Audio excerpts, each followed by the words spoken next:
El cuento 1002 de Sherezade, por Edgar Allan Poe. La verdad es más extraña que la ficción. Adagio antiguo. En el curso de unas investigaciones orientales, tuve ocasión hace poco de consultar el De Simeahora e Ascionti, una obra que, como el Zohar de Simeón Bar Yochai, apenas se conoce incluso en Europa y que nunca ha citado, que yo sepa, ningún estadounidense, si exceptuamos quizá el autor de la Curiosité of American Literature, habiendo tenido ocasión, como digo, de hojear algunas páginas de estas notabilísimas obras ya citadas, quedé no poco asombrado al descubrir que el mundo literario había estado hasta entonces completamente equivocado con respecto al destino de la hija del visir, Sherezade, tal como se describe en Las Mil y Una Noches, y que en Denouement, ahí dado, si bien no del todo inexacto, hasta donde llega, debe al menos censurarse por no haber ido mucho más lejos. Para la información completa de este interesante tema, remito al lector curioso al propio Eshayonnaín, pero mientras tanto debe perdonárseme que dé un resumen de lo que descubrí en él. Se recordará que en la versión habitual de esos cuentos, cierto sultán, teniendo buenas razones para estar celoso de su esposa, la sultana, no sólo la condena a muerte, sino que hace una promesa, por su barba y por el profeta, de desposarse cada noche con la más bella doncella de sus dominios y de entregarla a la mañana siguiente al verdugo. Habiendo cumplido al pie de la letra ese voto durante varios años con una puntualidad y un método religiosos que le honraban grandemente como un hombre de devotos sentimientos y excelente juicio, fue interrumpido una tarde, sin duda a la hora de sus oraciones, por la visita de su gran visir, a cuya hija, según parece, se le había ocurrido una idea. El nombre de ella era Sherezade, y la idea consistía en que redimiría al país del impuesto que lo despoblaba de sus beldades, o bien perecería en el intento, como corresponde a toda heroína que se precie. En consecuencia, y aunque no veamos que se trate de un año bisiesto, lo que haría sacrificio aún más meritorio, delega en su padre, el gran visir, para que ofrezca su mano al sultán. Este la acepta ávidamente, pues había intentado tomarla de todos modos y sólo aplazaba el asunto un día tras otro por temor al gran visir. Pero al aceptarla ahora, da a entender muy claramente a las partes interesadas que, gran visir o no, no tiene la más ligera intención de ceder un ápice de su promesa o de sus privilegios. Por eso, cuando la hermosa Sherezade insistió en casarse con el sultán, y así lo hizo, a pesar del excelente consejo de su padre de no hacer nada parecido, es evidente que tenía sus bellos ojos negros bien abiertos y que conocía muy bien las circunstancias del caso. Parece, sin embargo, que esta astuta damisela, que debía de haber leído a Maquiavelo sin ningún género de dudas, tenía un plan muy ingenioso en mente.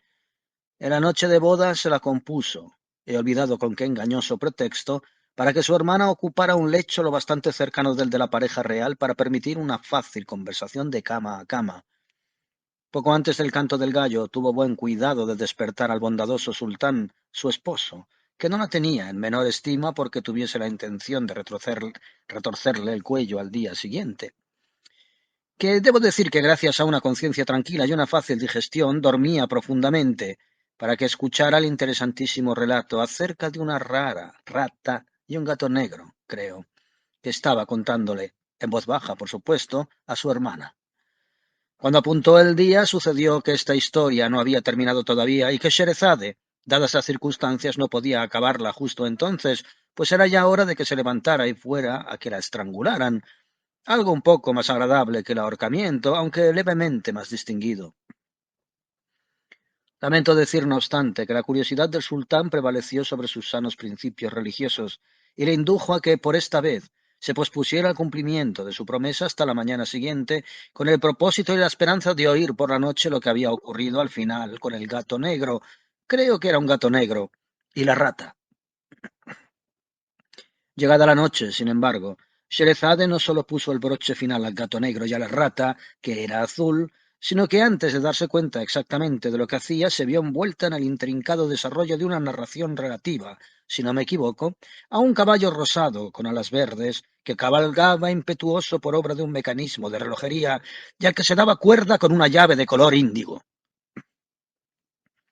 Por esta historia se interesó al sultán aún más que por la otra, y como el día apuntara antes de su conclusión, no obstante los esfuerzos de la sultana por finalizarla a tiempo para el estrangulamiento, no hubo más remedio que posponer otra vez la ceremonia 24 horas. A la noche siguiente sucedió un accidente similar, con similar resultado, y lo mismo a la siguiente, y a la otra, y a la otra, hasta que al fin el buen sultán, habiendo sido privado inevitablemente de toda oportunidad de cumplir su promesa durante un período no inferior al de 1001 noches, la olvidó por completo al expirar ese término, se absolvió a sí mismo de ella, o bien, lo que es más probable, rompió sin reserva dicho voto, así como la cabeza de su padre confesor. En cualquier caso, Sherezade, que por ser descendiente directa de Eva, había heredado quizá los 7 cestos de charla que esta última señora, según sabemos todos, recogió al pie de los árboles del jardín del Edén, Sherezade, repito, triunfó finalmente, y el impuesto sobre las beldades fue derogado. Ahora bien, esta conclusión, que es la del relato tal como aparece escrito, es sin duda muy adecuada y agradable, pero hay, como tantas otras cosas, es más agradable que cierta, y yo me hallo muy en deuda con el Essentiel por los medios empleados para corregir el error. Le mieux, dice un proverbio francés, est l'ennemi du bien. Y al mencionar que Sherezade había heredado los 7 cestos de charla, debiera haber añadido que les colocó a interés compuesto hasta que subieron a 77. Mi querida hermana, dijo en la noche 1002, cito al pie de la letra el lenguaje del Essentiel en este punto, mi querida hermana, dijo, ahora que ese pequeño inconveniente acerca del estrangulamiento se ha desvanecido y que ese odioso tributo está felizmente abolido, me siento culpable de una gran indiscreción al no contaros a ti y al sultán, quien, lamento decirlo, ronca, cosa que no haría ningún caballero, la conclusión completa de la historia de Simbad el marino. Este personaje pasó por muchas otras aventuras y más interesantes que las que os relaté, pero la verdad es que precisamente en la noche concreta en que os conté esta historia tenía sueño y en consecuencia quise abreviarla, una lamentable muestra de mala conducta, la cual confío que Alá me perdone. Pero aún así, no es demasiado tarde para remediar mi gran negligencia, y en cuanto haya dado al sultán un pellizco o dos para que se despierte y deje de hacer ese horrible ruido, te contaré inmediatamente, y a él, si tal le place, la continuación de esta nobilísima historia. Por lo que he leído en el Essayonni, la hermana de Sherezade no se mostró demasiado entusiasmada ante aquella perspectiva, pero el sultán, después de recibir suficientes pellizcos, dejó de roncar y dijo finalmente, y luego, con lo que la sultana entendió, porque sin duda son estas palabras árabes, que él era todo oídos, y habiendo arreglado estas cosas a su satisfacción, reanudó sin pérdida de tiempo la historia de Simbad el marino. Al final, ya en la senectud, estas son las palabras del propio Simbad, tal como las transmitió Sherezade, y tras disfrutar en mi patria de muchos años de tranquilidad, me sentí una vez más dominado por el deseo de visitar países extranjeros, y un día, sin confiar a nadie de la familia en mi propósito, hice unos cuantos envoltorios con mercancías que uniesen su alto precio a su escaso volumen. Contraté a un mozo de cuerda para que las acarrease, y bajé con él a la costa a esperar la llegada de alguna nave que me llevase lejos del reino, rumbo a alguna región que yo no hubiera explorado aún. Después de depositar los bultos en la arena, nos sentamos bajo unos árboles y dirigimos la mirada al océano con la esperanza de divisar un navío, pero durante varias horas no vimos ninguno. Por último me pareció oír un singular zumbido o ronroneo, y el porteador, tras prestar atención durante un rato, declaró que él también lo percibía. Luego ese sonido fue creciendo en intensidad, de modo que no tuvimos ninguna duda de que el objeto que lo causaba se acercaba a nosotros. Finalmente, en la línea del horizonte, descubrimos un punto negro, que fue aumentando rápidamente de tamaño hasta que distinguimos a un gigantesco monstruo, que nadaba con gran parte de su cuerpo por encima de la superficie del mar. Venía hacia nosotros con inconcebible velocidad, levantaba enormes olas de espuma en torno a su pecho e iluminaba toda la parte del mar por la que pasaba con una larga línea de fuego que se extendía muy lejos en la distancia. Cuando aquello estuvo más cerca de nosotros, lo vimos con toda claridad. Era tan largo como 3 de los árboles más altos y tan ancho como la gran sala de audiencias de vuestro palacio. Oh, el más sublime y munificente de los sultanes, Su cuerpo, distinto del de los peces corrientes, era sólido como una roca y de un negro azabache por toda la parte que sobresalía del agua, con la excepción de una estrecha raya color de sangre que la circundaba completamente. El vientre que quedaba bajo la superficie y que sólo podíamos entrever de vez en cuando, en los momentos en que el monstruo se elevaba y descendía al compás de las olas, estaba cubierto enteramente de escamas metálicas de un color como el de la luna en tiempo neblinoso. El dorso era liso y casi blanco, y de él arrancaban hacia arriba 6 espinas de una altura casi igual a la mitad de la longitud de su cuerpo. Aquella horrible criatura no tenía boca visible, pero para compensar esta deficiencia, iba provista de al menos 4 ventenas de ojos que sobresalían de sus cuencas como los de la verde libélula y estaban dispuestos alrededor del cuerpo en 2 hileras, una encima de otra, y paralelos a la raya de color sangre, la cual parecía funcionar como una especie de ceja. 2 o 3 de aquellos espantosos ojos eran mucho mayores que los otros y tenían aspecto de ser de oro macizo. Aunque, como ya he dicho, la bestia se aproximaba a nosotros con la mayor rapidez, debía de moverse por arte de nigromancia, pues no tenía ni aletas, como un pez, ni pies palmeados, como un pato, ni alas, como la concha marina que marcha impulsada por el viento como si fuera una nave, ni tampoco se retorcía para avanzar como hacen las anguilas.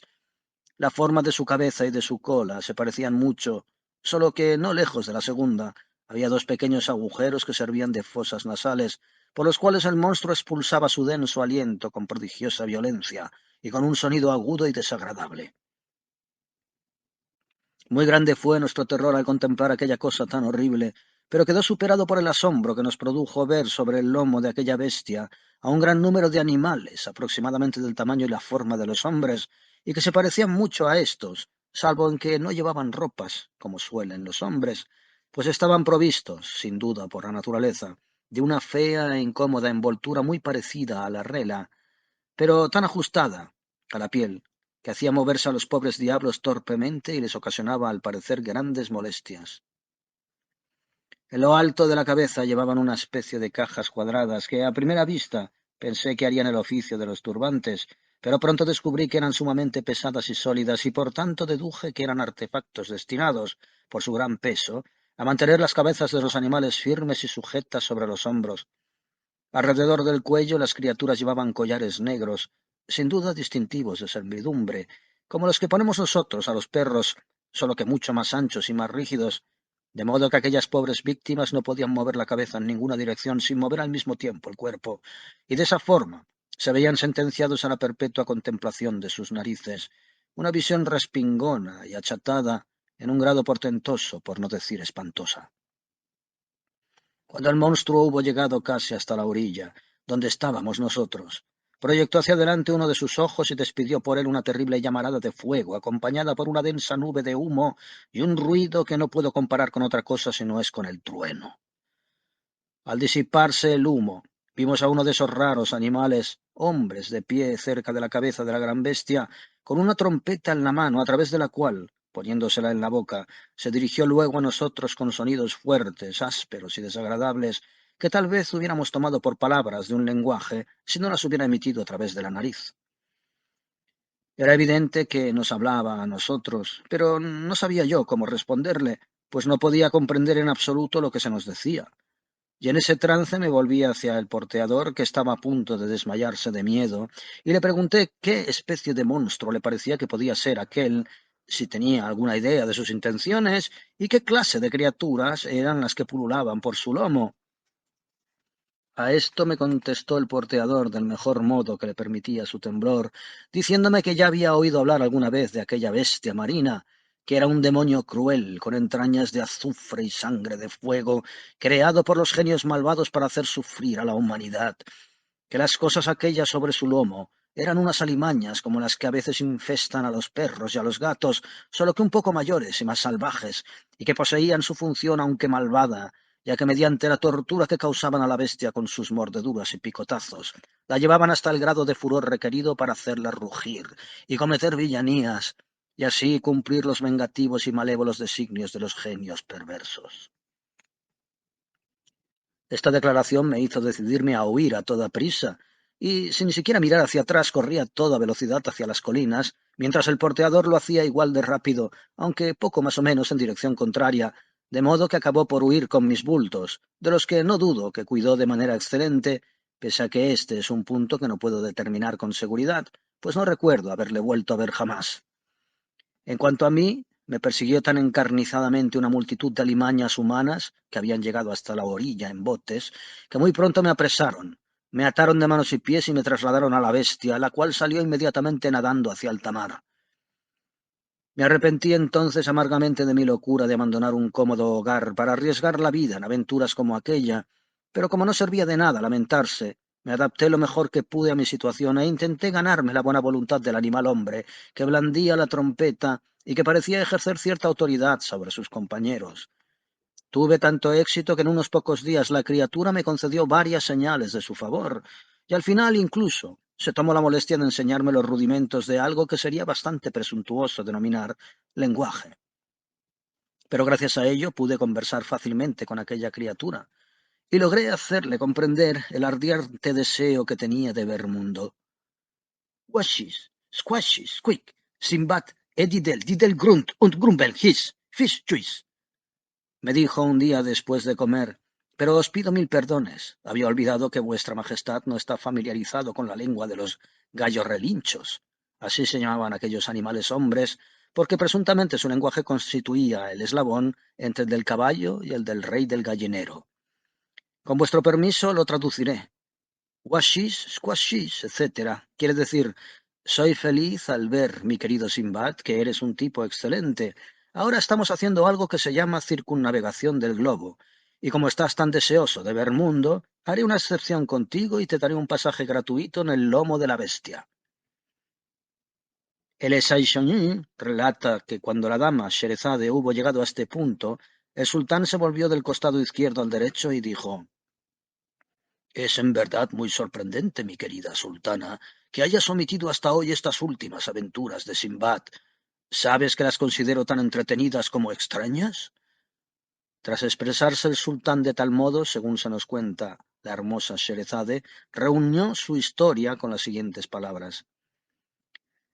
Agradecí al animal hombre su bondad, dijo Simbad, y pronto me encontré casi como en mi casa sobre la bestia, la cual nadaba a una velocidad prodigiosa a través del océano, aunque la superficie de éste en aquella parte del mundo no es plana en absoluto, sino redonda como una granada, así que puede decirse que nos pasamos el tiempo viajando cuesta arriba o cuesta abajo.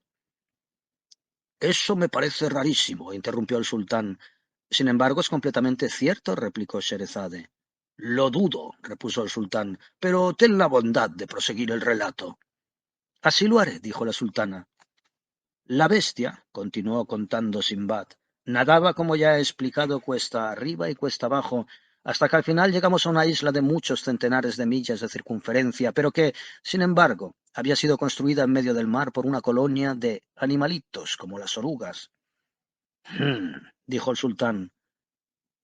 Abandonamos la isla, dijo Simbad, pues como se comprenderá, Sherezade hizo caso omiso de la inoportuna exclamación de su marido, y llegamos a otra, donde los árboles eran de piedra maciza y tan duros que hacían añicos las hachas, mejor templadas, con las que nos esforzábamos en abatirlos. Dijo de nuevo el sultán, pero Sherezade, sin prestarle atención, continuó con las palabras de Simbad. Después de dejar atrás esta última isla, llegamos a un país donde había una caverna que se prolongaba a lo largo de 30 o 40 millas por las entrañas de la tierra y que contenía un mayor número de palacios, mucho más grandes y magníficos que los de Damasco y Bagdad juntos. De los techos de esos palacios colgaban millares de gemas parecidas a diamantes, pero más grandes que los hombres, y por las calles que pasaban entre torres y pirámides discurrían vastos ríos negros como el ébano, rebosantes de peces sin ojos. Dijo el sultán. Navegamos luego por una región del mar donde hallamos una elevada montaña por cuyas laderas se derramaban torrentes de metal fundido, algunos de los cuales medían 12 millas de ancho por 60 de largo, mientras que de un abismo que había en la cumbre salía tan ingente cantidad de cenizas, que el sol estaba enteramente oculto en los cielos, y el día era más oscuro que la más oscura medianoche, de modo que incluso a una distancia de 150 millas de la montaña, era imposible ver el objeto más blanco por cerca que lo estuviese de nuestros ojos. dijo el sultán. Después de abandonar esa costa, la bestia continuó su travesía hasta llegar a una tierra en la que la naturaleza de las cosas parecía haberse invertido, pues allí vimos un gran lago en el fondo del cual, a más de 100 pies de la superficie del agua, florecían en toda su frondosidad unos altos y suntuosos árboles. ¡Ah! Dijo el sultán. Unas 100 millas más adelante fuimos a parar a un clima en el que la atmósfera era tan densa que podía sostener el hierro o el acero, del mismo modo que la nuestra lo hace con las plumas. Venga, va, dijo el sultán. Siguiendo siempre en la misma dirección, llegamos luego a la más magnífica región del mundo entero. A través de ella serpenteaba un espléndido río durante varios miles de millas. Este río era de una profundidad insondable y de una transparencia mayor que la del ámbar. Tenía de 3 a 6 millas de ancho y sus orillas, que se elevaban perpendicularmente por ambos lados a 1200 pies de altura, estaban coronadas por árboles siempre floridos y perfumadas flores perennes que convertían todo el territorio en un maravilloso jardín. Pero este lujoso país se llamaba el Reino del Horror, y penetrar en él equivalía a la muerte inevitable. ¡Ah! ¡Ah! Dijo el sultán. Abandonamos este reino con grandes prisas y al cabo de unos días llegamos a otro donde nos quedamos asombrados al ver millares de monstruosos animales con cuernos semejantes a guadañas sobre su cabeza. Estas horribles bestias excavan en el suelo amplias cavernas en forma de túnel y revisten sus paredes con rocas que disponen de tal modo unas sobre otras que se caen instantáneamente al ser pisadas por otros animales, a quienes precipitan así en las guaridas de estos monstruos, los cuales succionan al momento su sangre y luego arrojan despreciativamente el cadáver a gran distancia de las cavernas de la muerte. ¡Uf! Dijo el sultán. Continuando nuestro viaje, divisamos una comarca abundante en vegetales que no crecían en el suelo, sino en el aire. Había otros que brotaban de la sustancia de otros vegetales, algunos más que obtenían su sustento de los cuerpos de animales vivos, y había además unos que resplandecían con un fuego intenso, otros que se movían de aquí para allá a placer, y lo que es aún más sorprendente, descubrimos que vivían, respiraban y movían a voluntad sus miembros, y tenían además la detestable pasión del género humano de esclavizar a otras criaturas y confinarlas en hórridas y solitarias prisiones, hasta cumplir las tareas que se les encomendaban. Bah, dijo el sultán. Dejamos esta tierra y pronto llegamos a otra en la cual las abejas y los pájaros son matemáticos de tal genio y erudición que instruyen a diario en la ciencia de la geometría a los sabios del imperio. El rey del lugar ofreció un premio por la solución de dos dificilísimos problemas, y ambos fueron resueltos al instante, uno por las abejas y el otro por los pájaros. Pero el rey mantuvo en secreto las soluciones, y solo, tras profundísimas investigaciones y trabajos, y de escribir infinidad de libros durante una larga serie de años, llegaron al fin los matemáticos a las mismas soluciones que habían dado al instante las abejas y los pájaros. ¡Por Dios! Dijo el sultán. Apenas habíamos perdido de vista este imperio cuando nos encontramos junto a otro desde cuyas costas volaba sobre nuestras cabezas una bandada de aves, la cual tenía 1 milla de ancho por 240 de largo, de modo que aun cuando volaban a 1 milla por minuto, se tardó 4 largas horas en que todos los pájaros pasaran por encima de nosotros, de lo cual se deduce que había varios millones de ejemplares. ¡Ilusos! Dijo el sultán. No bien nos libramos de estos pájaros, que nos ocasionaron grandes molestias, cuando nos quedamos aterrorizados ante la aparición de un ave de otra clase, e infinitamente más grande incluso que los rochos, que he encontrado en mis anteriores viajes, pues era más grande que la mayoría de las cúpulas de vuestro serrallo, el más munificente de los sultanes. Esta ave terrible no tenía cabeza visible, sino que estaba enteramente constituida por un vientre de gordura y redondez prodigiosas, formado por una blanda sustancia suave, brillante y listada de diversos colores. En sus garras el monstruo llevaba hacia su nido en los cielos una casita a la que había arrancado el tejado, y en el interior de la cual divisamos claramente a unos seres humanos que, sin género de dudas, se hallaban en un estado de espantosa desesperación ante el horrible sino que les aguardaba. Gritamos con todas nuestras fuerzas, esperando asustar al pájaro para que soltara su presa, pero él se limitó a dar un resoplido, como de rabia, y luego dejó caer sobre nuestras cabezas un pesado saco que resultó estar lleno de arena. —¡Bobadas! —dijo el sultán. Justo tras esta aventura nos vimos en un continente de vasta extensión y prodigiosa solidez, pero que sin embargo se apoyaba por completo sobre el lomo de una vaca azul cielo, que tendría no menos de 400 cuernos.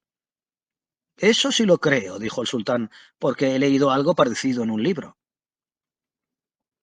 Pasamos inmediatamente por debajo de ese continente, navegando entre las patas de la vaca, y al cabo de unas horas nos hallamos en un país en verdad asombroso, que según me informó el animal hombre, era su patria, habitada por cosas de su propia especie. Esto elevó muchísimo mi estima al animal hombre, y en realidad comencé a avergonzarme de la despreciativa familiaridad con que le había tratado, pues comprobé que en general los animales hombre eran una nación de poderosísimos magos que vivían con gusanos en sus cerebros, los cuales sin duda servían para estimularles, mediante sus dolorosos retorcimientos y culebreos, a realizar los más prodigiosos esfuerzos de imaginación. Tonterías, dijo el sultán. Entre los magos vivían domesticados varios animales de lo más singular. Por ejemplo, había un enorme caballo, cuyos huesos eran de hierro y cuya sangre era agua hirviente. En lugar de grano le daban piedras negras como alimento habitual, y no obstante, a pesar de esa dieta tan indigesta, era tan fuerte y rápido que arrastraba una carga más pesada que el mayor templo de esta ciudad, a una velocidad que sobrepasaría a la del vuelo de la mayoría de las aves. Sandeces, dijo el sultán. Vi también entre aquellas gentes una gallina sin plumas, pero mayor que un camello. En vez de carne y huesos tenía hierro y ladrillos. Su sangre, como la del caballo, con el que en realidad estaba casi emparentada, era agua hirviendo, y al igual que él no comía otra cosa que madera o piedras negras. Dicha gallina alumbraba con gran frecuencia un centenar de pollos al día, y después de nacer, estos permanecían durante varias semanas en el estómago de la madre. Necedades, dijo el sultán. Uno de esta nación de poderosos brujos creó un hombre a partir de latón, madera y cuero, y le dotó de tal ingenio que habría vencido al ajedrez a todos los miembros de la humanidad, con la excepción del gran sultán Harún al-Rashid. Otro de estos magos construyó con parecidos materiales una criatura que haría avergonzarse incluso al genio del que la hizo, pues eran tan grandes sus facultades de razonamiento que en un segundo realizaba cálculos de tan vasta extensión que habrían requerido la labor combinada de 50.000 hombres de carne y hueso durante un año. Pero un hechicero aún más portentoso hizo algo formidable que no era hombre ni bestia, pero que tenía sesos de plomo entremezclados con una materia negra como la pez, y unos dedos que empleaba con tan increíble rapidez y destreza, que no habría tenido ninguna dificultad en escribir 20.000 copias del Corán en una hora, y eso con tan exquisita precisión que en todas las copias no se hubiera encontrado una que variase de otra en la anchura del cabello más fino. Este algo tenía una fuerza prodigiosa, de suerte que podía erigir o derrocar de un soplo los más formidables imperios, pero su poder era ejercido por igual para el mal y para el bien. Ridículo, dijo el sultán. Entre este pueblo de nigromantes había también uno por cuyas venas corría la sangre de las salamandras, pues no tenía escrúpulo en sentarse a fumar con su chibuquí dentro de un horno al rojo vivo hasta que su comida se hubiese asado totalmente en el suelo. Otro tenía la facultad de convertir los metales comunes en oro sin siquiera mirarlos durante la operación. Un tercero poseía tal delicadeza de tacto que hacía un alambre tan fino que resultaba invisible. Otro tenía tal rapidez de percepción que contaba por separado todos los movimientos de un cuerpo elástico, mientras éste saltaba hacia adelante y atrás a razón de 900 millones de veces por segundo. ¡Absurdo!, dijo el sultán. Otro de estos magos, por medio de un fluido que nadie vio jamás, podía hacer que los cadáveres de sus amigos agitaran los brazos, sacudiesen las piernas, luchasen e incluso se levantasen y bailasen a voluntad. Otro tenía cultivada la voz en tal grado que podía hacerse oír de un extremo a otro de la tierra. Otro tenía un brazo tan largo que podía sentarse en Damasco y escribir una carta en Bagdad, o verdaderamente en cualquier lugar por distante que estuviese. Otro ordenaba al rayo que bajase de los cielos hasta él, y el rayo acudía a su llamada y le servía de juguete. Otro tomaba dos sonidos fuertes y de ellos formaba un silencio. Otro creaba una densa oscuridad a partir de dos luces brillantes. Otro hacía hielo en un horno ardiente. Otro daba instrucciones al sol para que pintase su retrato, y éste así lo hacía. Otro tomaba este astro junto con la luna y los planetas, y tras pesarlos con escrupulosa exactitud exploraba sus profundidades y averiguaba la solidez de la sustancia de que estaban constituidos. Pero toda la nación posee tan sorprendente habilidad nigromántica, que ni siquiera sus niños o los más vulgares perros y gatos tienen dificultad en ver objetos que no existen, o que 20 millones de años antes de nacer su propia nación habían sido borrados de la faz de la tierra. —¡Ridículo! —dijo el sultán. Las esposas e hijas de estos magos incomparablemente grandes y sabios, continuó Sherezade, sin alterarse en absoluto por las frecuentes y muy incorrectas interrupciones de su esposo, son las más eminentes y refinadas que existen en el mundo, y constituirían lo más interesante y bello, si no fuera por una desdichada fatalidad que las acosa, y de la que ni siquiera el milagroso poder de sus maridos y padres han conseguido remediar hasta ahora. Unas fatalidades se presentan bajo ciertas formas y otras bajo diferentes aspectos, pero aquella a la que me refiero se ha presentado en forma de excentricidad. ¿De qué? Dijo el sultán. De excentricidad, dijo Sherezade. Uno de los genios malvados que están siempre al acecho para infligir daño les ha metido en la cabeza de esas cumplidas damas la idea de que aquello que describimos como belleza personal consiste en la protuberancia de la región que yace no muy lejos de donde la espalda cambia de nombre. La perfección de la belleza, dicen, está en relación directa con el volumen de esta joroba. Dominadas por esta idea a largo tiempo y aprovechando que las almohadillas son baratas en ese país, han llegado a tal extremo que resulta difícil distinguir una mujer de un dromedario. —¡Basta! —dijo el sultán—. No puedo ni quiero aguantar más. Me has provocado un terrible dolor de cabeza con tus patrañas. Además, el día, por lo que veo, comienza a despuntar. ¿Cuánto tiempo llevamos ya casados? Mi conciencia está volviendo a atormentarme. Y luego ese detalle del dromedario. ¿Me tomas por tonto? Lo mejor que puedes hacer es levantarte e ir a que te estrangulen. Estas palabras, según sé por el Eshayondin, afligieron y asombraron a Sherezade, pero sabiendo que el sultán era un hombre de escrupulosa integridad y nada inclinado a faltar a su palabra, se sometió a su sino de buen talante. Experimentó, sin embargo, un gran consuelo, mientras la apretaban el cuello, pensando que buena parte de la historia estaba pendiente de que la contaran y que le estaba bien empleado al petulante y bruto de su marido quedarse sin conocer muchas aventuras inconcebibles.